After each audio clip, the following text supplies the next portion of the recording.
Welcome to our very first, hopefully successful, wonderful, exciting, working in sustainable technology meetup in person. Welcome to the Pi building here at the Museum of Technology, surrounded by some amazing things made out of Bakelite. Thank you very much for coming along. It's been, about 18 months, isn't it, Cherry, since we started working in sustainable technology meetups. In that time, we've featured all sorts of interesting technical companies, everything from fermentation and plant-based meat companies to low-carbon concrete makers to, what else have we got? Green data center companies. All sorts of things. There's so many things going on right now in technology, moving towards a future that is lighter in its footprints on the planet. And it's very, very exciting to talk to all of these companies and talk about also the jobs that they need, the skills that they're looking for. That's very much the focus this evening. I think it's quite a commonly used phrase that every job these days should be a climate job, and I completely see that this should be embedded in many, many companies. But it's always very exciting to see what people are doing that moves the needle a long way. So again, thank you very much for coming along. I'm going to hand over to my wonderful co-host and tonight's panel.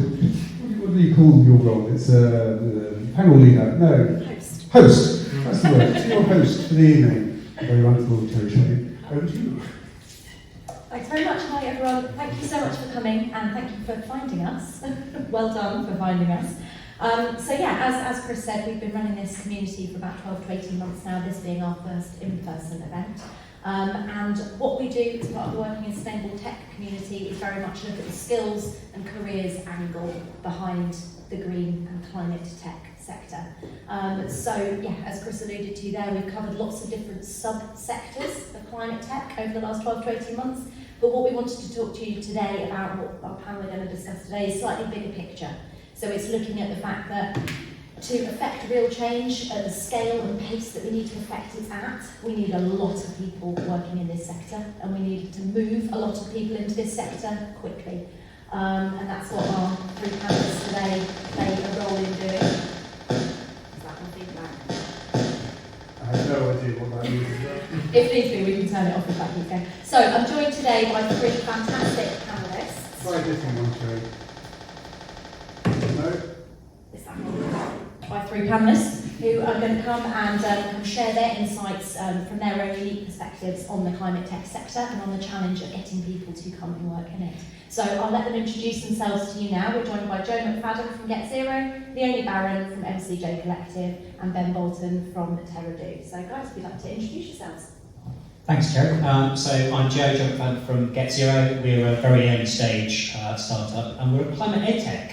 And what we're trying to do is to help young people, particularly post-16, to both reduce and understand their impact, but how that then puts them on to career training paths for green skills, particularly where there are big skills gaps, and particularly vocational skills is the area we're interested in.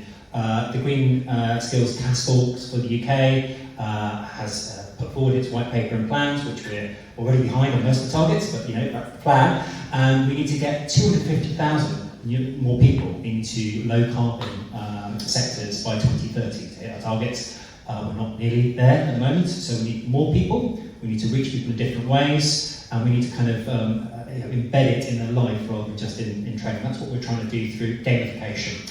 So it's an edtech platform where you'll learn about decarbonization home through a 3D model of your home, a digital twin if you will, and that will then connect you to career advisors and different career pathways. It might be about how to be a retrofit coordinator, how to be a heat pump installer, how to learn about solar PV, etc, etc. So micro courses, micro credentials.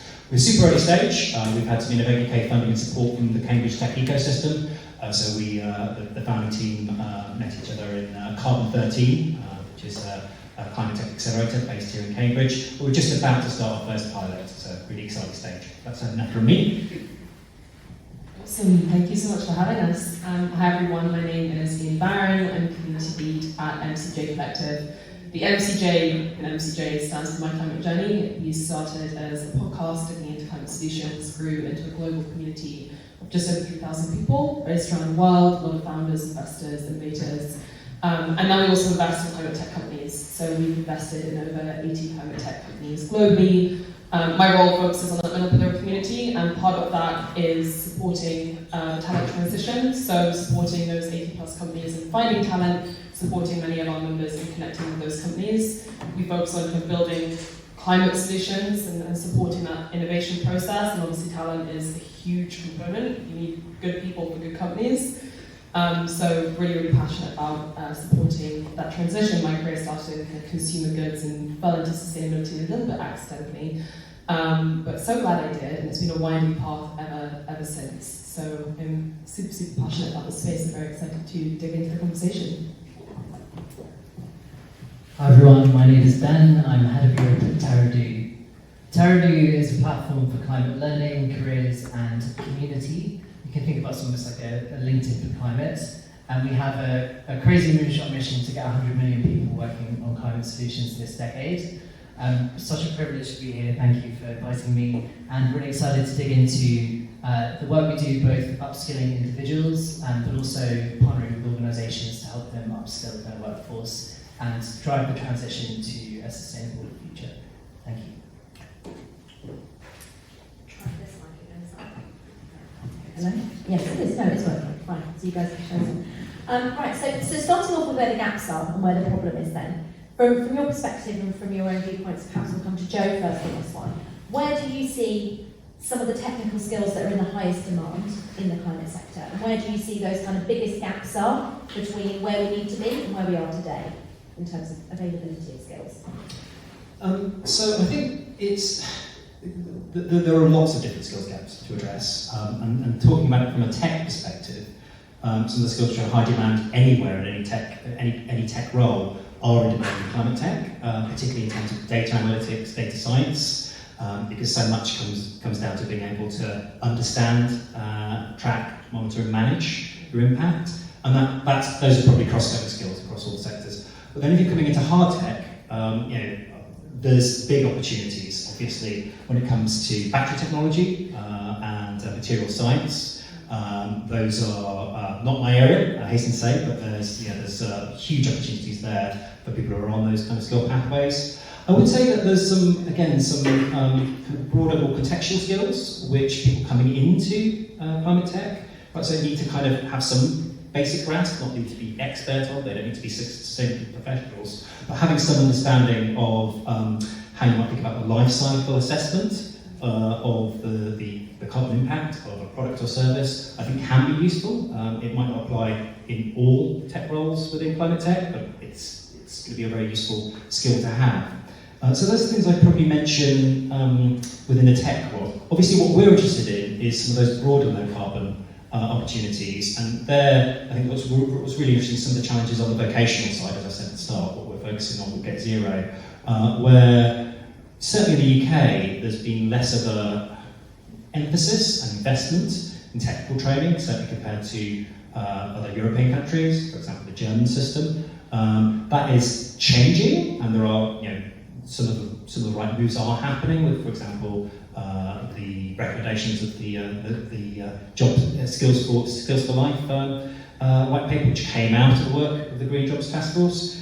So things like lifelong learning, training for free for people who've not had any training at any stage of the A-level standard. That's a good move. The link to the apprenticeships within vocational skills is really important. But when you're thinking about retraining people in those sectors, you do need to have different skills. So to take just one specific example, there's a big challenge of retraining plumbers, existing plumbers, to heat pump skills, and that's because they do need different skills. They need to be able to think about the full heat loss assessment and understanding, which is, you can still use software to do that, but many people who are established in their careers as plumbers, they're not geared up to do that. So that's a different angle outside of tech. Are there any in your portfolio companies, there's 80 portfolio companies, some of which you sort of see where they're struggling to recruit and where those gaps are? What do you perceive in your world as being those kind of gaps in skills? Actually, we have a jobs board, and it kind of congregates all the different roles open at the different companies that we've invested in, and lets you kind of search through them. And there are 580 jobs on there right now. And I typed in the word engineer, and 200 of those 580 jobs came up as having engineer somewhere, essentially in the job title or in the job description or as a keyword. So obviously there's a huge demand for engineers. I think what's really interesting, I like to think that there's an equivalent job to any job that you have now in climate. I think it's just the application that's different. I think in many cases the actual work itself isn't hugely different, to be perfectly honest. So I think that's one misconception a lot of people have, is that it's a vastly different job to be having, and I think in so many cases it's not.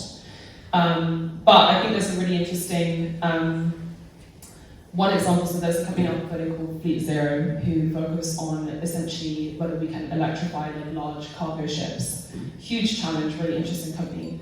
And we just recorded a podcast. We have a skill labor series because the blue collar transition is a really important area that we need to be focusing on. We did a podcast episode with I'm going to get his title wrong, so hopefully he doesn't see this, and he forgives me if he does. With their kind of like head of community, head of like maritime operations, who has had a long, extensive career actually working in the maritime space, working on the ships that Fleet Zero is now designing systems to electrify. And I think there's going to be a really interesting transition where we have these very exciting, shiny new tech companies coming through, but fundamentally the industries that they're looking at, all the skills they're looking to support, have been around for decades and decades and decades. And really what they're going to need to do is speak to that skill base and upskill them as well. And I think you're going to see a lot of blue-collar workers suddenly be in huge demand to lend their understanding of certain areas, to lend their expertise, to be able to speak that language and speak to that network as well. So I think that's going to be a really, really interesting transition. So yeah, we're definitely seeing demand for engineers, but I do think it goes across the board. I think PwC estimated that there were 200,000 roles needed across kind of green energy in the UK as an example. So I think that is a demand for engineers, but it does go across the board.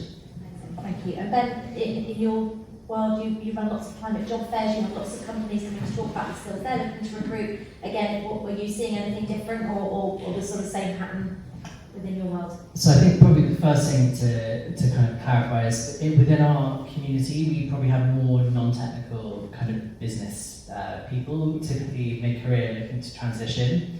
And I think, another really important piece of the puzzle, right? Because in 2030, 80% of the UK workforce is still going to be working. So there's this huge kind of upskilling piece that, includes also the kind of non-technical kind of audience. And in terms of what we see, definitely, there are really sharp skill gaps in, the industries that have the kind of quickest path to decarbonisation. So, in housing, it will be everything from, heat pump installers to like passive house engineers, or, in the kind of battery and energy storage space, even charge point installers to kind of scale, EV kind of infrastructure. But I would say that for us, we deal more with the kind of business people that are enabling those businesses to scale. Perfect, thank you.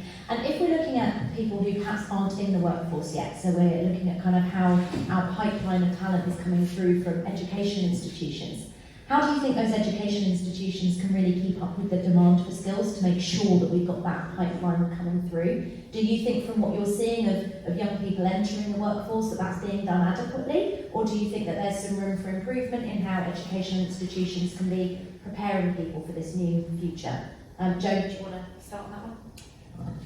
Sure, yeah, so, obviously, I think there is room for improvement, I would say that. That's the business we're trying to build. Obviously, education has had an incredibly tough time, in COVID, and it's still, in many ways dealing with the fallout from that, which is understandable.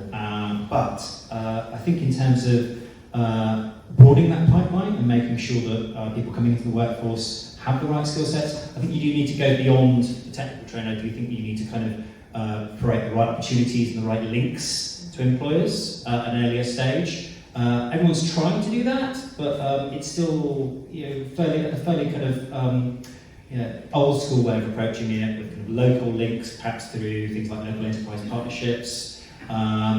And we think there's a big role there for EdTech to connect people at scale in a better way. I think then the other thing is,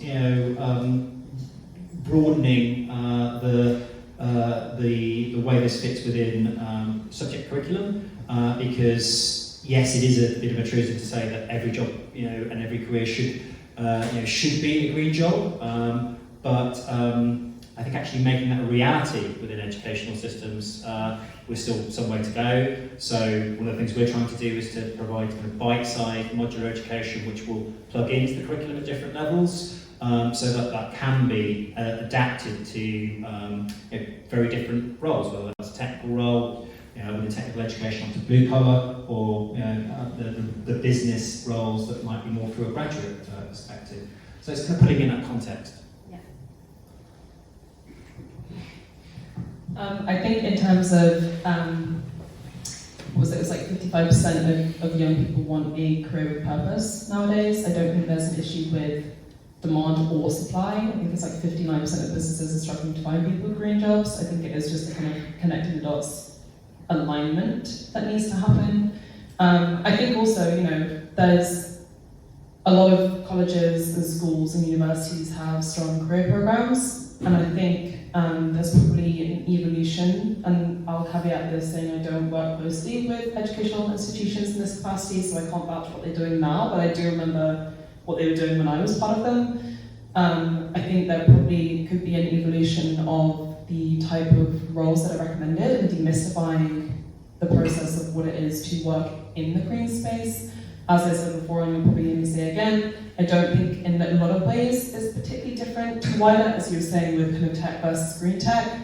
But I think there needs to be a demystification that happens. I remember when I was going through school and we had a kind of like career counselor come in, and I did this like 1,000 question form and was told that I was either going to be an interior designer or a soil scientist.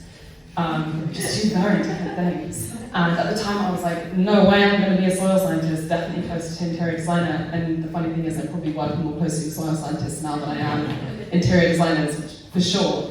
But it was never, like, there was no mention really, and obviously soil scientist has like qualifications and all of that. There was no real mention of like, oh, you can go work in corporate sustainability or anything like that. It just wasn't discussed. So hopefully there's a demystification that needs to happen earlier and earlier. I think educational institutions can take responsibility for that. I'll also say as well, I think there's a lot of focus on kind of folks entering the workforce. I speak to a lot of people senior in their career who are kind of questioning whether there's still space for them, or whether it's too late to make that jump. And the answer is always no, but I think there's such a focus on kind of like the next generation coming into the workforce. And actually there's so much knowledge and like learning and expertise and perspective that old generations, not even that they're old, like just all generations have to contribute. I think that educational institutions need to work with companies like these to facilitate that. We need to make it as easy for someone going through college to join as it is also for a single mum of two working 2 jobs to transition their career as well. So I think we need to open up access more broadly and open that pipeline to be more diverse and equitable as well. Yeah, absolutely. And again, I like that point about that demystification and getting, perhaps more internships and more things like that going, so people get an opportunity to see what these jobs are. And a question I've got for you, Ben, which you kind of touched on earlier, it was around preconceptions. So whether people are coming into the industry as juniors or graduates, or whether people are transitioning mid-career, as you see a lot more of them. What are the preconceptions that people maybe have, those kind of fears that Leonie touched on there about, is there a space for me in this industry? What do you see on that? Yeah, I mean, one of the things we hear very, very regularly is, I'm not sciencey, or I'm, and I kind of hear, when I hear someone say that, what I hear is, my skills aren't valued in this context, and I think it couldn't be further from the truth. As we've said, every job is a climate job, or can be, and there's a need for all the different skills that people can bring. So I think a lot of the folks that we work with, it's kind of about helping them understand how their unique skills and experience can be best leveraged in this context. So we definitely try and advocate and kind of dispel that systemically. Another one that we hear is, I don't have experience in climate, and therefore I don't know enough or have experience enough to go and work in this space. And I think if we just, if we're talking about the green skills gap, the demand for talent is such that there just aren't enough people that have experience. So it can, more often than not, and sometimes it's a little bit perpetuated by hiring managers kind of asking for climate experience on a job spec and not kind of clarifying that that's kind of a preferred thing than a kind of strict requirement. So our advice to candidates is always, when you find a role that you think you could do, always apply. Because the initial data that we've seen shows that a lot of people tend to self-select out of roles based on thinking that they don't have the required experience, and that's actually even more pronounced for female candidates versus male. I could add to that as well. I think there's been a lot of responsibility on the individual making that career switch to skill up and to know things and to figure all this out and to demystify the process themselves. I think also we need to hold climate tech companies accountable as well for how much they're asking of candidates, and it's a conversation we have a lot with our portfolio companies. It is unrealistic to expect your new head of marketing who you expect to have 15 plus years in the industry to also have experience in climate tech and something else and be based in this very specific location on site at one of your factories. I think job descriptions are often written like wish lists. And I think there's obviously excitement from climate tech companies. Obviously, in a dream scenario, they would hire people who have 20 years in solar, or like geothermal, which I don't think is really an industry that's necessarily even been like commercialized for 20 years. But at the same time, they need to scale back that expectation and actually focus more on the onboarding experience that people have when they join a company, because there needs to be a kind of leveling up of an individual's capacity at the point that they join a company. Companies should be identifying potential and potential to learn if it's even necessary for their role. Yeah. And then there needs to be that support when they join, right? And this is mainly for climate tech companies that are very, very, very technical, very, very, very science-based, a lot of which aren't, quite frankly, but they need to kind of support that leveling up at the point at which that individual's joined and make that really clear, because otherwise people are going to count themselves out of roles, right? Yeah. And on that kind of softer skills side, what do you think is really valuable and important within a kind of climate tech organisation? That, I mean, it may just be the same as in any industry, right? But what are you seeing as being particularly important non-technical skills that people have that would do them well in that sector? So I think first and foremost, communication skills. Being able to communicate technical, complex ideas to often a non-technical audience, or communicate in a kind of interdisciplinary context. I think, communications is kind of a foundational skill. I'd also say kind of like your ability to adapt and be flexible and resilient in an environment that is, evolving rapidly, has some really challenging aspects, to working in this space in terms of the problems that we're trying to solve. I'd also say kind of creativity and innovation, as I kind of alluded to there are lots of complex problems that need solving in this space. And I think probably the last thing would be just empathy and an understanding that, climate change is affecting people and communities, and almost kind of a bit of a global mindset as well, and kind of thinking beyond the communities that we're kind of part of. Yeah, absolutely. And Joe, would you add anything to that at all? On the softer skills side? I totally agree with everything both of you have just said. I think on maybe just to mention two frameworks actually, which I've certainly found useful. One is specific to good skills, and it's from the Brookings Institute in the US. It's a piece of research work they've done where, yes, they're sort of thinking about specific skills for green jobs. Many of those are the skills we've talked about, whether they're engineering and technical skills, or in other areas, sales, marketing, project management. Yes, feedback. Is that better? Yeah. But what I really like about it is it also goes on to some of the things you just mentioned, puts in the framework of, must be me, I don't have the skill of being able to speak into a microphone and creating feedback.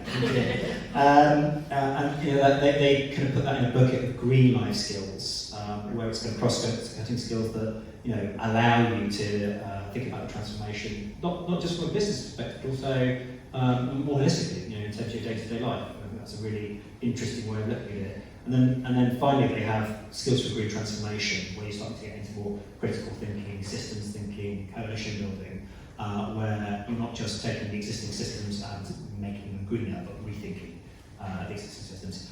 On a more general skills perspective, we're part of the Skills Builder Coalition, which is a essential skills framework, again very grounded in evidence, and now increasingly recognised by employers for kind of core skills around.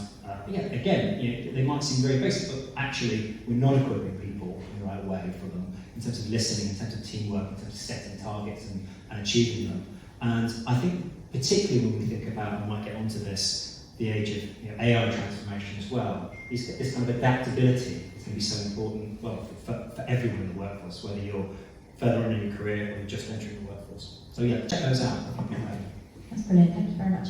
And in terms of the companies and the responsibility of the organisations, Leonie mentioned there that it's not really fair of these organisations to expect that people will come to them with all of this knowledge. They have a requirement to teach and onboard and get people up to speed.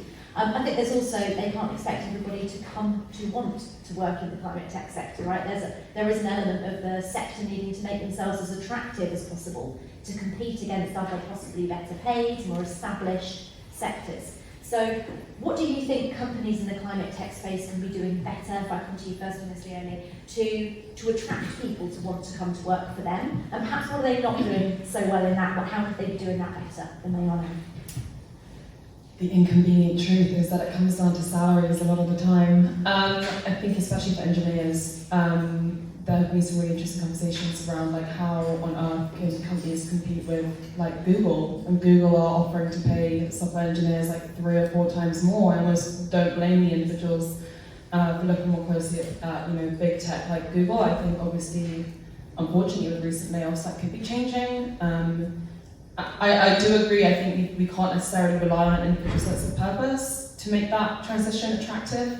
I almost would love to see the day where, when I ask someone why are you working with that climate tech company? They're like, oh, because the manager's amazing, or what we're working on fascinating, and they never even mention climate. I think that would be success in the industry, to be perfectly honest. But I also think, just to reiterate something I mentioned before as well, leaving that why, sure, maybe down to the individual, the salary, or the details of the job, but making that how easy, because you don't want people go, okay, I want to work in climate tech or climate in general. You don't want them to fall short at the how. Employers need to make that path in as accessible and easy as possible, and I think that will open up the conversation.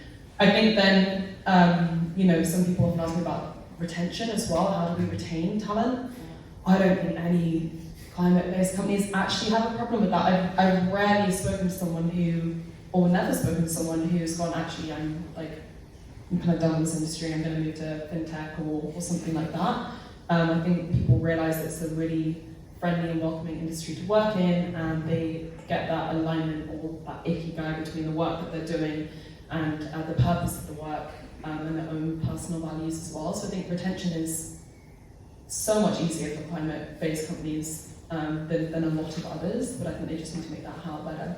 I think you're right on that point, and I think part of that possibly is the more you work in it, the more you see the scale of the problem. Once you see the scale of the problem, you can't not want to contribute. I think I interviewed someone for a podcast series for the last year who said, once you know, you can't unknow. You can't put the genie back in the bottle. So maybe that's partly why. Or even I think I remember feeling this distinctly, and I remember someone saying it to me, that the closer you work on the solutions, the less anxious you feel about the problem. Right. Similar to what you're saying. Yeah. So for a lot of people who feel a little bit angsty about, the scale of everything that's happening, or a lot of the kind of negative press or whatever it is, if you're working 9 to 5 on a company that is aligned to, the problem and trying to tackle it, suddenly a lot of that goes away, which is quite nice. Not all of it, it's kind of imbalance, but a lot of it does. You're turning anxiety into agency. Yeah, exactly. The behavioural science of that it's well known.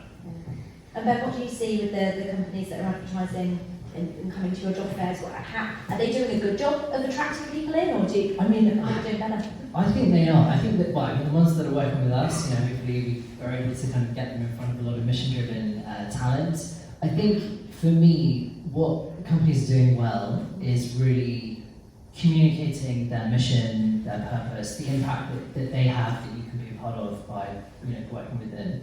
And actually a great example of this yesterday, we ran a job fair and had a material innovations company, and the founder was just so passionate that we did this networking breakout, and they had just like tons of people that were inundated because the passion that founder had was infectious, and a lot of people were interested in the circular economy.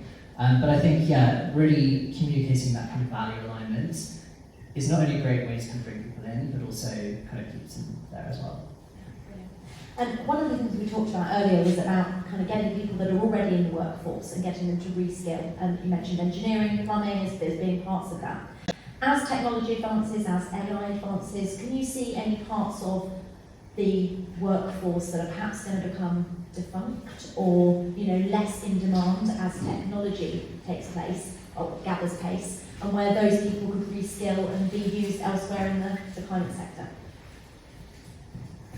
Well, I guess the obvious one would be unsustainable sectors that don't have kind of a long-term future, where there is a huge amount of skills and expertise that we could really benefit from. So I think that, in terms of thinking about just transition, that is kind of the obvious one that comes to mind. Joe, do you have any thoughts on that one? Well, maybe slightly flippantly, but only slightly flippantly, all of those incredibly highly paid software engineers in big tech probably need to be thinking quite carefully about what their career is going to be looking like in probably certainly 10 years, but probably shorter than that, because of the rise of generative AI and the speed at which that is getting to the point where it probably will mean that software engineering is a very, very different career very shortly. I was reading a piece on this from an ex-Harvard professor of computer science and AI who's worked at Google, worked at Amazon. He was basically saying, actually, this has moved so quickly now that you're not going to be kind of writing software the same way. You're going to be working in partnership, co-piloting with the next generations of ChatGPT and GPT-4 and 5. And I think there's probably something in that. So then you're back to some of those softer skills that actually hopefully will take a bit longer for AI to replace, and those transferable skills will be actually really valuable. So I think that's something that's also to bear in mind in tech. Yeah, interesting. I know a lot of copywriters and communicators are a little bit nervous, but at the same time I'm confident that there will always be a place for them, because I think ultimately the climate crisis is a communication crisis as much as anything. So I think there's a lot of strategy that maybe AI can't get to just yet. So yeah, I don't think they have reason to be nervous, but I'm sure that there will be a shift in those job areas. I think if you're a mediocre person doing content right now, you should probably be thinking about changing your career, because it can generate mediocre content in press a but strategy, actually be thinking about the bigger message and return voice. Might be a lot longer. Perfect, thank you so much. And just one more question from me, and then we'll kind of open up to you guys to ask some questions as well. What advice would you have for anybody that perhaps in this room that is thinking about transitioning career and thinking about how they can apply their skills within the climate tech sector? Ben, do you want to start on that? Sure. So I think the one thing that my top recommendation would be to kind of, and you're all here, so you probably already embarked on this in some way, shape, or form, but go on a learning journey. So we have a lot of people who come to us who are mission driven, they care about climate change, they want to work in this space, and really our advice is to study the landscape, get a sense of the solutions landscape and where you might fit into it, and really kind of try to answer kind of which climate issues you're most passionate about and interested in. Because when you get through to an interview and you're demonstrating why you're excited about their mission and uniquely positioned to help them kind of drive it, that passion is going to show. And there's no real shortcut for genuine enthusiasm for trying to solve a complex problem. So yeah, highly recommend kind of learning the landscape. That would be my top tip. It's hard to have one doctor, but You can do so. I don't know if this is a hard truth or maybe a relief, who knows, but I don't think anyone's going to give you permission, and this is something I struggled with for a while. As much as you can get certifications and qualifications, and you can tick X, Y, Z box, I think fundamentally a lot of what's stopping people from maybe making that transition is internally held beliefs that they need to know more or have done more or be more qualified. And quite honestly, I think often you just need to jump in way before it feels comfortable. I think I struggled with this a little bit.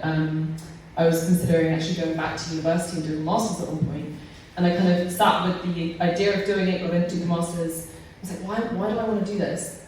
Because I feel like an academic stamp of approval would make my voice more valid in the rooms that I hope to be in the future. And actually, the minute I kind of realised that was like most of the reason why I wanted to do a master's, I was like, that's really expensive insecurity to have.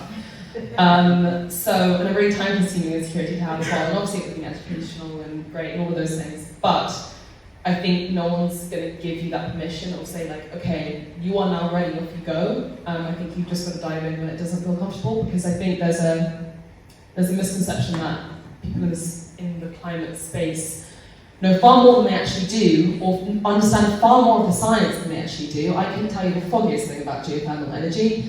That doesn't stop me working with companies that can tell you everything about geothermal energy. But frankly, it doesn't matter. So yeah, no one's going to give you permission. I think it's you talk about skill building, but I think it's as much as of a confidence gap as a skills gap. And people can help you. Having a network of people in the space helps. Having that kind of peer support is really nice and really useful and helps you build confidence, but also that has to come from you primarily. So yeah, just jump in before you feel ready and don't wait for anyone to say go.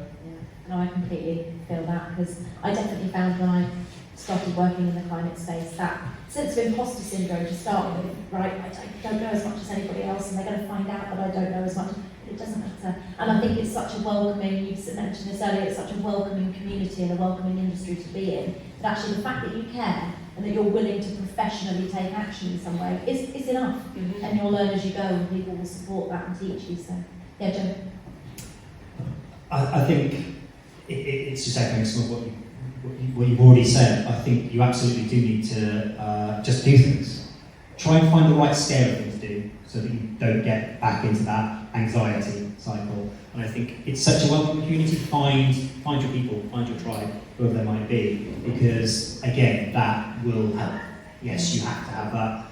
Drive yourself, and you need to understand which parts of it you're going to be able to make the most difference. But you can do that by engaging, and you already made the first step by coming out tonight. So well done you.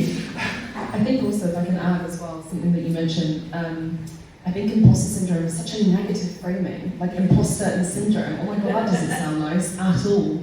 But I think it can be a really healthy space to be in. I think it's we always frame stepping out of your comfort zone as being a really positive thing, and then suddenly we slap the label of imposter syndrome on it. It sounds chronic and horrible. So I think we kind of need to reframe the positive benefits of being outside of our comfort zone, which most people are. Yeah.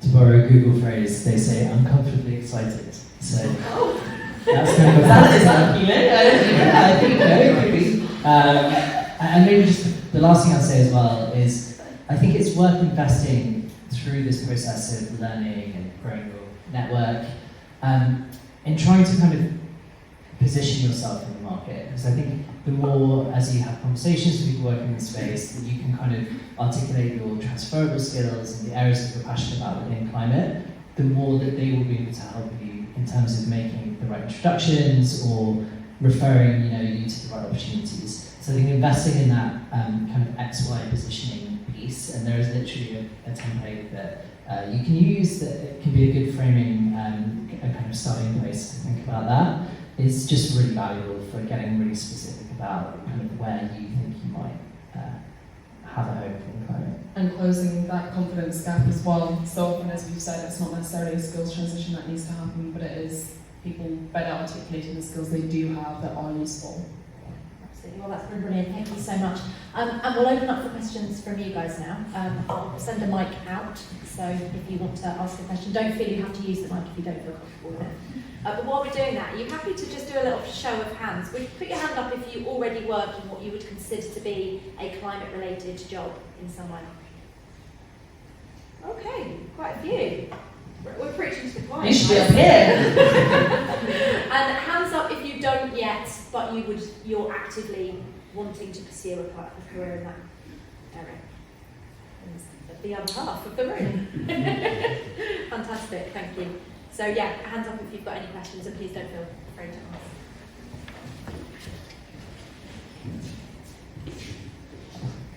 I'm not even going to pretend this is a question, actually, because people who ask questions will actually make a point. I'm just going to make a point.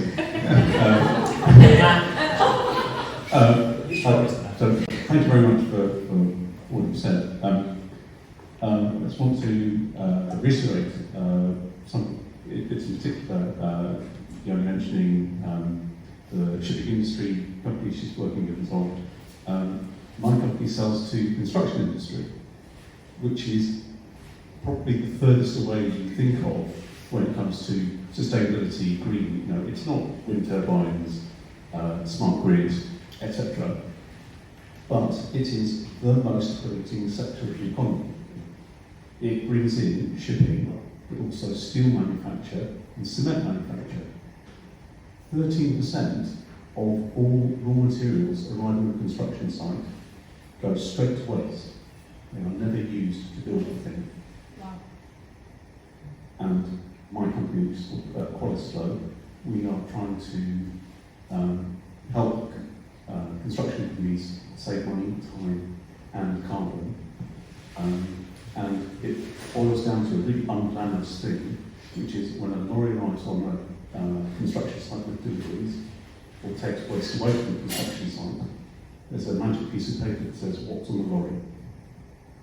And what my company's doing, what it boils down to, is helping head office see what's on that piece of paper more quickly. Again, you wouldn't think that is helping to solve the climate problem. But if it's the wrong stuff that's just been delivered, and it normally takes 2 weeks for the information to get off the building site back to head office, the building work carries on for 2 weeks. Piece of paper finally gets back to head office. Head office person phones up the site and says, "You know that timber that arrived 2 weeks ago? I really hope you didn't build with it, because it's the wrong stuff." "Oh yeah, it's 13 floors up from that block of flats." Okay, so you're going to have to rip out 2 weeks worth of work, rip out that timber, deliver fresh timber, and then do another 2 weeks of building to get back to where we should be today. What our software does is very much more quickly, within hours, on the computer that's back in head office, they get an alert that says, "You told us timber should always look like this. This delivery is broken those rules." And so they then told enough information that they can phone up more quickly before the problem is hard to deal with. So realise that sounded a big advert for my company, sorry. But my point is, like everyone said, that every job should be a sustainability job, a green job. You don't have to have a PhD in battery technology or wind turbine aerodynamics. You can be a good manager. You can do nothing but planning and people management, but helping to make the world a better place. Amazing. Yeah, absolutely. Thank you, Bob. I'm going to skip off. Yes, thank you for coming. Thank you. Anyone else got any questions? Yes.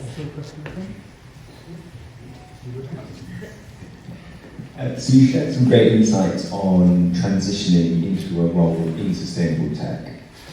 I wonder how would your approach differ if you wanted to transition an existing role into having a sustainability focus? Within the same company, or? Yeah. Okay, because we call that a double pivot if you're looking to move roles and companies or industries. Within the same company, I think often depends on how supportive a learning environment your company has. So every company is different, every boss is unique. If there are mechanisms by which they see it being really advantageous for you to kind of reskill in that area or focus more on like internal sustainability or whatever it is, be part of the green team. A lot of people do that, they set up green teams, and it's kind of like they're dipping their toes in for the first time into whatever sustainability needs of that company collectively as part of their role. If you have that supporting learning environment, that's fantastic. If you don't, I think it's more of a challenge. I think, interestingly enough, the first job I had, I mentioned at the beginning, I fell accidentally into sustainability. I was focused on kind of like brand activation and marketing, and was basically tasked with getting my company to become a B Corp because I was the vegetarian on the team. And I had no experience whatsoever. And in hindsight, it wasn't necessarily the best learning environment, and one of the reasons I say that is because they wanted to claim that we were carbon neutral when we had never measured our emissions. We were just going to buy a whole load of really cheap offsets and be like, cool, we're done. And I said I wasn't super comfortable with this, and that, I don't know, probably wasn't the best idea. Sure, it wasn't illegal, but like, probably wasn't the best idea. And I was called into my boss's office and told I was a no person as opposed to a yes person. And in hindsight, that wasn't a very good learning environment. And that wasn't a company that was truly committed to becoming a B Corp. They just wanted that label at the time. I think they've since changed. But I think the first thing I would say is figure out what the learning environment is internally. Can you go in that direction and reskill and change that and be supported? Can you make the case internally in your company that it's a beneficial thing for them? They probably want to retain you anyway. It's cheaper to keep an employee than it is to find a new one. You know the company inside out, so you'll understand how they need to transition as a business. You are the ideal candidate for what they need to consider, which is their own green transition. So they should be like, hell yes. But I think you just need to have an honest, or anyone needs to have an honest conversation with how they're going to create that learning environment and support your professional development. Do they have a budget by which you can go and take a Terra course? Because if so, fantastic, and they should. Yeah, I think there are two types of organisation. The ones that don't empower their employees around climate, and we see a lot of those people come to us who are looking for their next career opportunity. And then there are, a lot of companies that are now starting to realise that actually empowering their employees and offering climate education, as an example, is actually really, it's a good employee retention opportunity to kind of put a positive frame on it.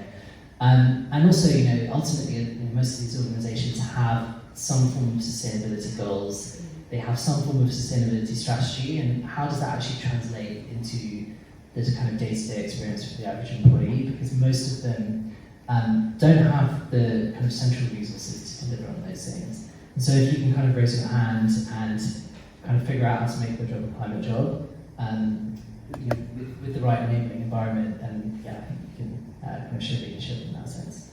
I think also, if I can just add as well, so many companies are quite scared by the transition they know they're going to have to face. I think they're quite overwhelmed, and that's really understandable. There's a lot of complexity, there's a lot of like jargon and language, and a lot of times businesses don't really know what they need to be doing or how policies are going to be changing. It's a whole new conversation, it's a lot to keep up with. There's been a really interesting movement of companies creating like a chief sustainability officer position within their organizations, and in very, very few cases have they hired externally for that. Usually that's someone internally who stepped into that role, likely after executive education. And I think that's because, especially in larger companies, they know that they can trust someone who's been like, COO for the last 5 years to keep their business's interests in mind, to represent them in the best way, to not come in and be that annoying person telling them they're probably doing something that isn't super ethically great. So I think in many cases, businesses want someone internally who they trust and they know and who knows them. Just one last thought. Sometimes the kind of keeping up the Joneses, the competitive angle, could be relevant there, and through peer networking, either through industry-specific events or networks, understanding what the competition are doing could be part of your, a useful tool in terms of persuading people that it's something that your company also needs to keep up to date with. Climate Action Tech, the network, could be a useful place to find people in your industry that have been on that journey already as well. Thank you.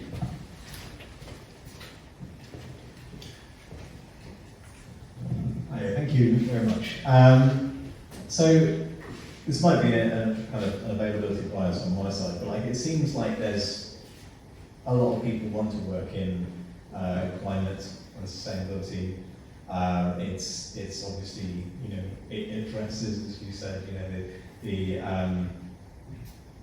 the kind of anxiety that I think a lot of us feel. But you were kind of mentioning also that there's on the demand side, the demand side is also kind of feeling constrained. So yeah, I'm just wondering if you spoke a little bit to this, but I'm wondering like where is the gap here mostly? Is it, you know, not enough jobs, not enough not enough talent, or something else entirely?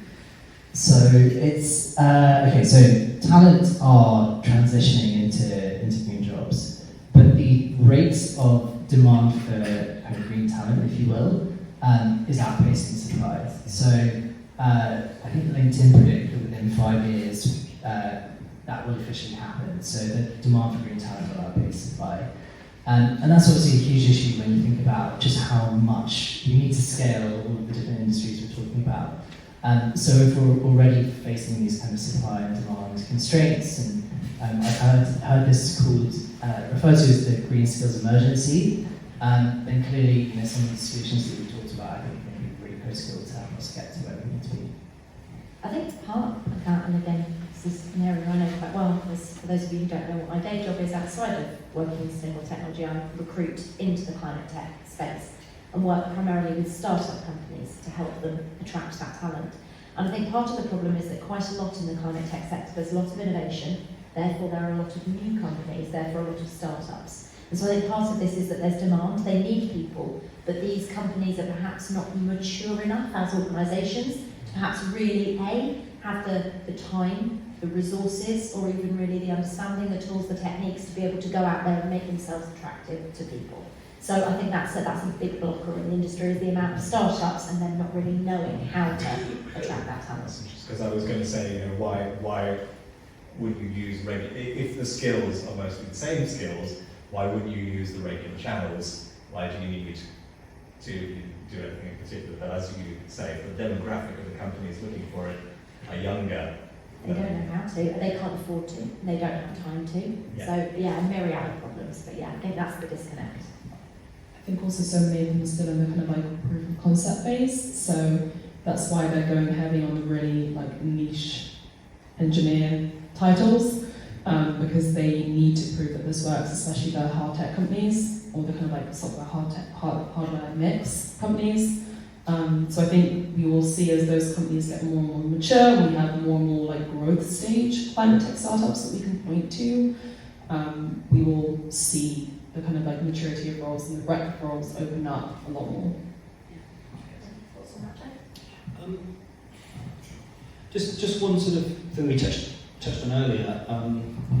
I think we will see that maturity, but there's another concern there is how that might affect diversity within climate tech space, because you know that will over-index on certain types of people. You know, it's going to be more male, it's going to be more white, and it's partly to do with the career pathways and the training pathways that we have in place, particularly here in the UK. So, you know, ways in which you can connect to different talent pools and make roles accessible through apprenticeships or more bite-sized learning. It's not climate tech specific, but the approach to the multiverse that some of you might have heard of, the EdTech unicorn founded by Tony Blair. I think that's really interesting. We've spoken a couple of times about how they might approach the green skills space, and I think it's being able to kind of at this stage start to bring different types of talent into climate tech. Because if we wait until it's matured, actually you've already set culture, and that will create problems of its own. And that there is already a notable lack of diversity in that sector, for sure. which, you know, I guess follows through from the fact that climate tech essentially is a subsector of tech, and tech generally has a diversity problem. But yeah. And I think some of the misconceptions we've touched on have compounded that. There's that Harvard study that shows that women will look at a job spec and will apply if they feel like they fit 90% of requirements. And I don't quite know the stat for men, so don't quote me on it. 50%, thank you. I know it's way less. I've seen some that are about 20%. Yeah. And then I think you compound that with everything we've discussed, which is like, oh my god, do I need to know the science? Oh my god, how do my skills translate? Like, is there space for me? All of those other barriers to people participating, I think, is compounded with the existing barriers that we face, whether it's psychologically, or whether it's, as we've said, like, if we are requiring a little bit of upskilling, like, is that happening at night? Is there bursary support? Is it asynchronous enough where the you know, single mom with 2 kids can participate just as much as the ex-Meta employee who's taken 6 months off to explore this space? Credit to them. Like, how are we making it so that the points of education are accessible enough? And then also, like we touched on earlier, how are we holding the companies themselves accountable? Are they labeling how much paid time off they have? Are they being honest about their compensation? None of this like competitive salary stuff that stops people from applying, but it's absolutely everywhere. Are they, you know, creating a welcoming environment? Are you setting deadlines in Bali? Are you expecting really strenuous corporate training days during Ramadan? Like, how are they creating that? And I don't think many are. So I think it's like all these little adjustments we need to make, otherwise we will risk going down the route that kind of like big tech has gone down and suffered from, which is a lack of diversity. Absolutely. And any other questions?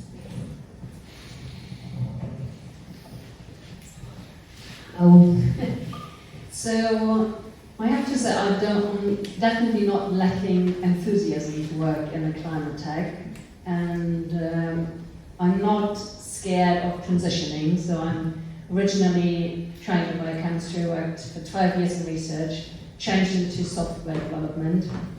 I'm a mother of 2, and I've been looking for a job for a while.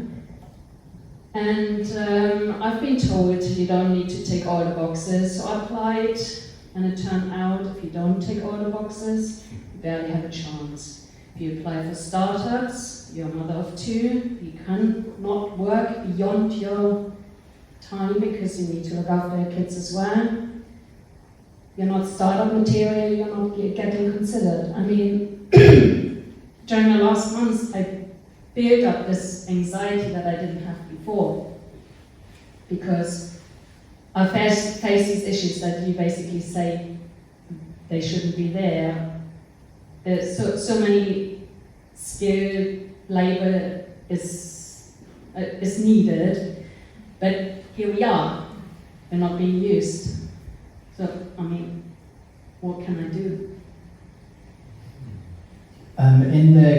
With the applications you mentioned, were you getting through to interview stage? Oh yeah. So, and I passed the interview stage where you show your enthusiasm, etc., etc. Basically, either it was pointed out, look, we're not quite right, you fit into the startup environment, or it was kind of actually someone who has a lot longer experience commercially than you have. I have a lot of transferable skills. I'm scientifically trained. There's a lot of transferable skills that you can apply somewhere else. I mean, the only advice I can give really is to hang in there, in the sense that I would just double down on the hiring process. I think anecdotally I've heard from quite a few candidates in the last few months that the hiring has been a little bit stop-start. I wonder if others can kind of substantiate that as well. But so I think the last few months, I know for a fact several people that have been in hiring processes that kind of, gone, they've kind of, let's say, been a little bit stop-start. So I would just really double down on the process, and I think, you'll find the right opportunity, I'm sure. And really pushing for constructive feedback after every interview.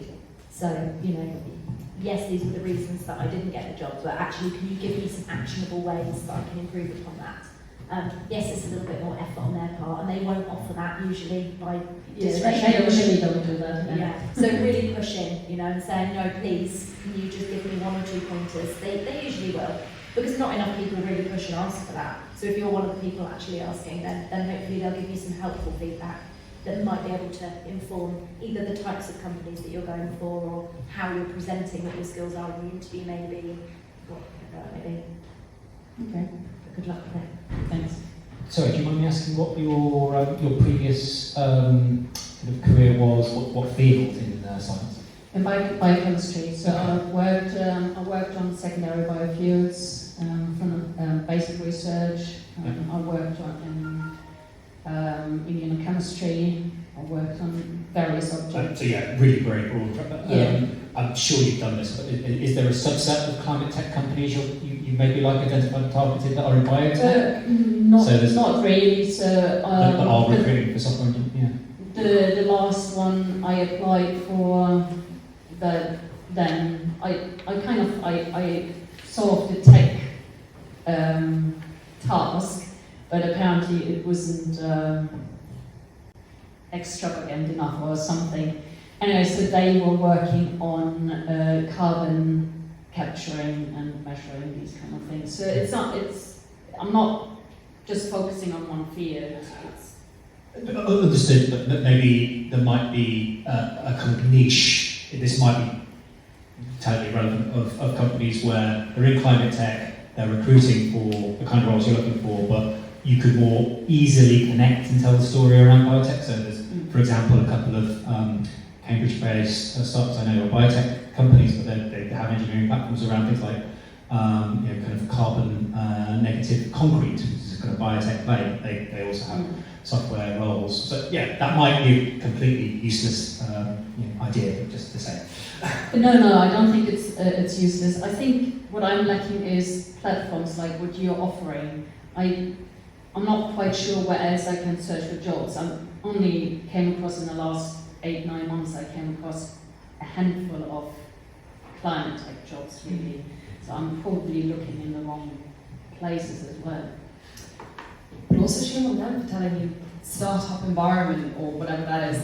The skills you described literally get companies emailing you being like, have you seen, like they're so in demand that I think it must just be a case, as you say, like finding those opportunities, because they absolutely do exist. You're scientists by training, have experience in software engineering, like tick. Like so many companies are looking for that, I can't even begin to summarize. I think, aside if you kind of ignore like Clean Tech 1.0, I think like more recently this is a new and emerging conversation relatively. I think companies like Terra do, and to that everyone here, Cherry's work as well, is really trying to find those like to connect the dots in efficient ways, and I think it's gradually getting better, but please don't give up, because we need you. Yeah, absolutely. Thank you. Any other questions?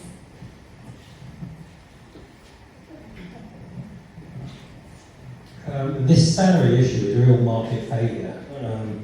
FinTech and cyber is largely a pyramid scam, whereas the world needs to solve it diplomatically. What can we do to get, climate change people being more serious, properly paid so the jobs are more attractive? I mean, in my day, I graduated, I was an engineer. Many of the white engineers I know went into the city, accounting or law, because the salary was better. Now they're going to Google or they're going to FinTech. How do we get the money to talk and attract people into this sector? Come on.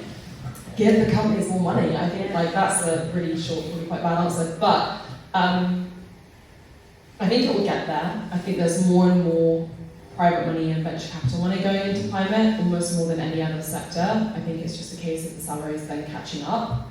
If anything, there's more money than I think a lot of VCs know what to do with at this point. They're looking for the right opportunities, but there's a whole lot of conversations about like spinning research out of academia. Like there's more supply when it comes to VC money than there is really demand for it, almost in some cases. I know a lot of founders would probably disagree with me. Sorry, yeah. Depends on how you look at it. But I think there definitely is money pouring into the space. I think if you look at the US as an example, the Inflation Reduction Act, which is £369 billion of government money, is making both talent and companies flood to the US because suddenly there's a huge wealth of subsidies that's opened up. The EU are looking at, what, 270 billion? Hopefully the UK is not too far behind. I think the more and more we can make building a climate-focused startup lucrative and make it a profitable thing to do and not a risky thing to do, the more we can de-risk the process of starting a climate-based startup. Because so many of them are so hard to focus. A lot of fintech is software, right? And so much of climate requires a lot of money to even get like prototype 1. So the more that we can de-risk that process, the more that we can support startups and not let things like Silicon Valley Bank collapse, which would wipe out a whole lot of startups, the more we can basically create a safe environment for those companies to thrive in. Hopefully the bigger and bigger and bigger they'll get. And then we'll be able to compete with Google for software engineers one day. I have so much faith we'll get there. But I think it is just a case of the salaries catching up with the companies and for us making it less capital intensive for companies to be built in the first place. But de-risk means subsidy, unless you have a crystal ball. Yeah, ultimately subsidy, but also there's a lot of like foundations out there who are, and this is maybe a bit of a controversial topic, but there's, for example, Shell Foundation are really interesting, right? I'm not a fan of Shell, just a caveat there, Shell Foundation are really interesting because they see their role as de-risking early stage energy startups before private money will ever look at them. So I think there's a lot of that we can swim further and further and further upstream to the riskier and riskier and riskier technology, and hopefully de-risk that. How many times can I say risk? I think government money will help, but I think it's just a case of time. So many of the companies we're looking at are like not even 2-3 years old. Google's been running for 20 something. So yeah, I think it's a case of time. I wish I had a crystal ball, but sadly I don't. Yeah, completely echo all of that. Yeah, yeah. Any other questions? Perfect. Oh, yes.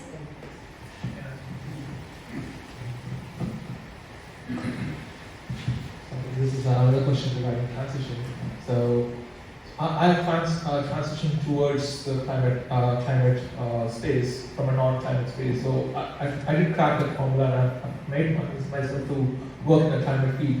But one question I have is, how do I further transition inside the climate space?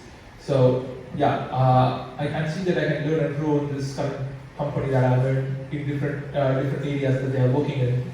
But I'm still more, because I do have a climate background degree as well. But what interests me is that I learn a lot of things and I get curious in terms of, okay, I need to explore other fields within this climate space. It's quite interesting to explore different sites like circular economy, but there are different adjacent spaces within the climate space itself.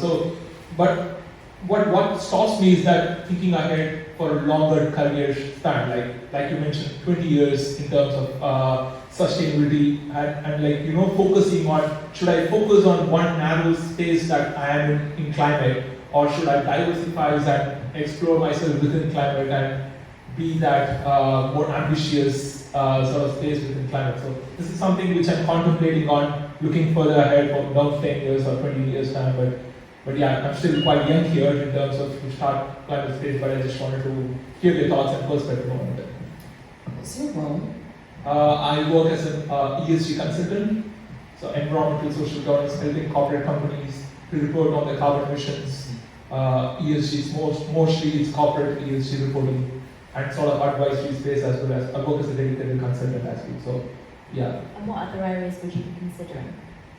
Circular economy is one of the roles. I have a certification in circular economy from LL Marketer Associations. I have an Exeter MBA degree which focused on circular economy and others part of sustainability on different business aspects, right from operations to strategy.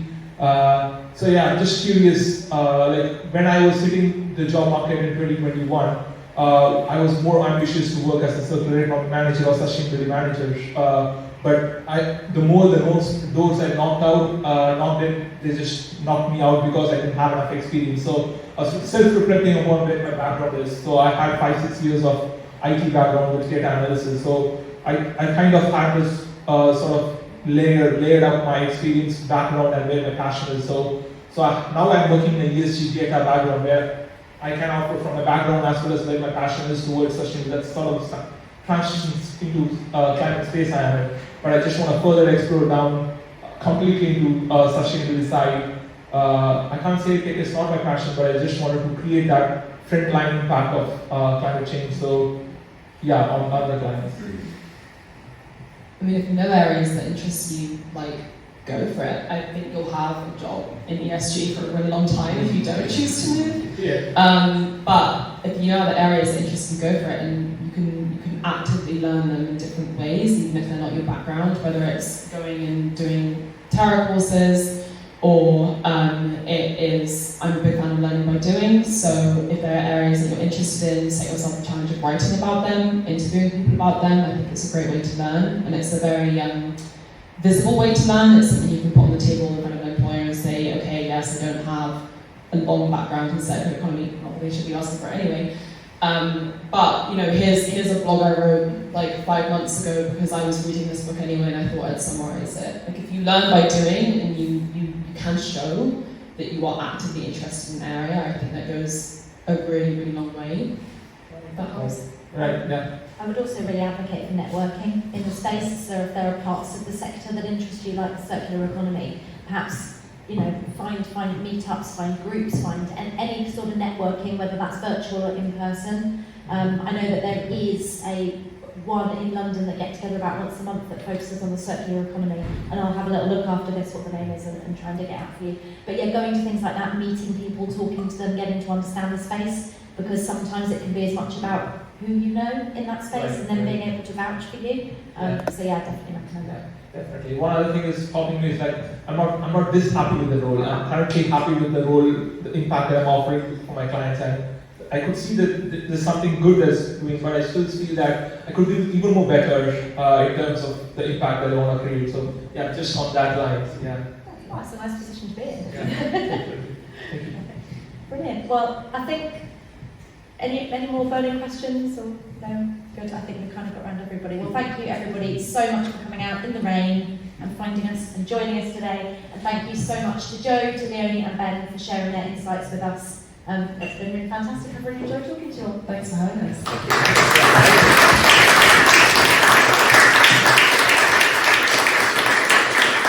So we appreciate you probably, I don't even know what the time is, but we've probably run massively over time, so I'm really sorry about that. But there's a few more drinks left at the back, so if anybody wants to hang around, grab a drink and mingle a bit more, please be absolutely welcome to. Thanks very much. Have a nice evening. Same, right? Not a fan of Shell, just to caveat that, Shell Finish are really interesting because they see their role as de-risking early stage energy startups before private money will ever look at them.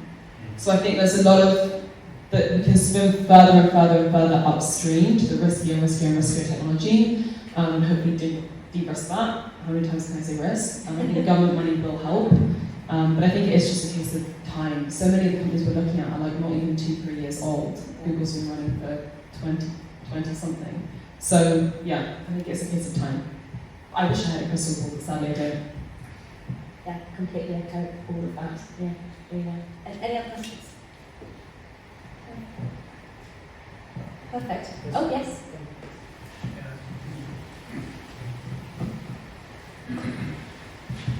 This is another question regarding transition. So I have transitioned towards the climate space from a non-climate space. So I did crack that formula, and I've made myself to work in the climate field. But one question I have is, how do I further transition inside the climate space? So yeah, I can see that I can learn and grow in this current company that I'm in different areas that they are working in. But I'm still more, because I do have a climate background degree as well. But what interests me is that I learn a lot of things, and I get curious in terms of, okay, I need to explore other fields within this climate space. It's quite interesting to explore different sites like circular economy, but there are different adjacent spaces within the climate space itself. But what stops me is that thinking ahead for a longer career span, like you mentioned, 20 years in terms of sustainability and like, you know, focusing on, should I focus on one narrow space that I am in climate, or should I diversify and explore myself within climate and be that more ambitious sort of space within climate? So this is something which I'm contemplating on, looking further ahead for about 10 years or 20 years time. But yeah, I'm still quite young here in terms of to start climate space, but I just wanted to hear your thoughts and perspective on it. What's your role? I work as an ESG consultant, so environmental social governance, helping corporate companies to report on their carbon emissions.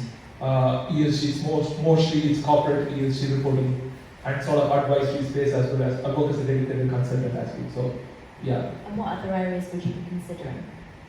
Circular economy is one of the roles. I have a certification in circular economy from LL Mahakal Associates. I have an Exeter MBA degree which focused on circular economy and others part of sustainability on different business aspects, right from operations to strategy.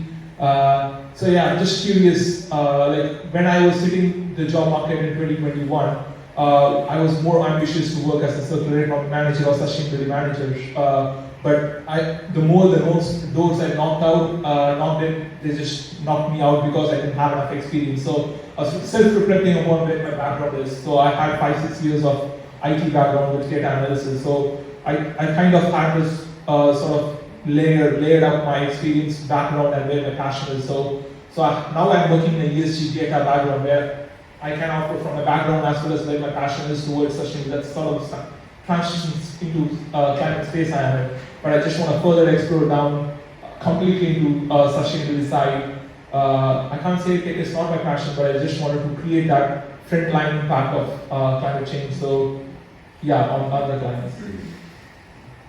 I mean, if you know areas that interest you, like, go for it. I think you'll have a job in ESG for a really long time if you don't choose to move. Yeah.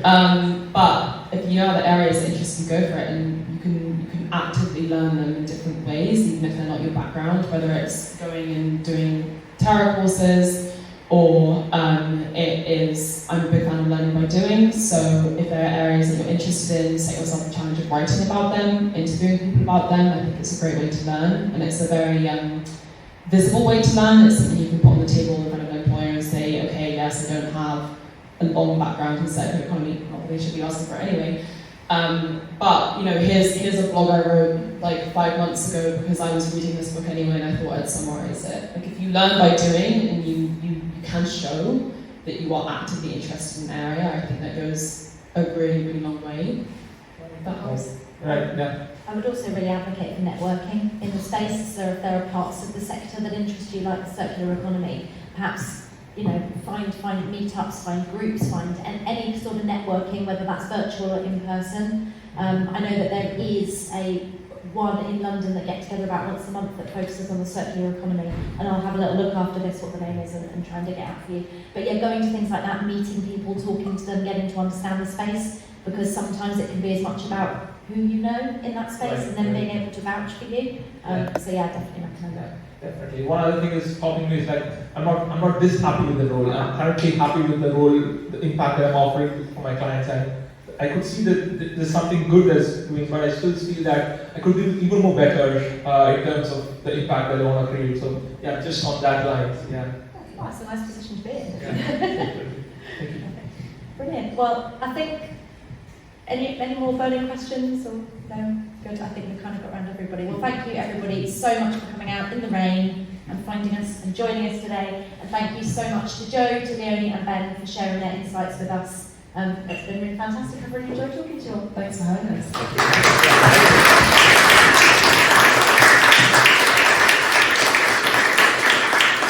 I appreciate you probably, I don't even know what the time is, but we've probably run massively over time, so I'm really sorry about that. But there's a few more drinks left at the back, so if anybody wants to hang around, grab a drink and mingle a bit more, please be absolutely welcome to. Thanks very much. Have a nice evening. Thank you.